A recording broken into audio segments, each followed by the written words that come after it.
বিশ্বকাপ ধরে রাখার মিশনে সকাল 7টায় আলজেরিয়ার বিপক্ষে মাঠে নামতে যাচ্ছে লিওনেল মেসির আর্জেন্টিনা।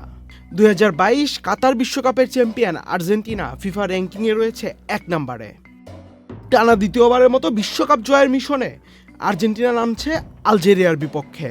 সেই ম্যাচের একাদশে যারা থাকছেন, গোলরক্ষক হিসেবে থাকছেন এমিলিয়ানো মার্তিনেজ, ডিফেন্ডিংয়ে থাকছেন গঞ্জালো মন্টিয়েল। এক লাইটেই নিশ্চিন্তে চলে দিনের পর দিন। Walton emergency bulb, the best emergency bulb. Cristian Romero, Lisandro Martinez, Facundo Medina. মিডফিল্ডে থাকছেন Rodrigo De Paul, Enzo Fernandez, Mac Allister. আক্রমণ ভাগে থাকছেন থিয়াগো আলমাদা, লিওনেল মেসি ও লাউতারো মার্তিনেজ। মূল একাদশে জায়গা হয়নি অ্যাটলেটিকো মাদ্রিদের স্টার হুলিয়ান আলভারেজের। ম্যাচটি শুরু হবে বাংলাদেশ সময় সকাল 7টায়। আহমেদ শাফি, চ্যানেল আই।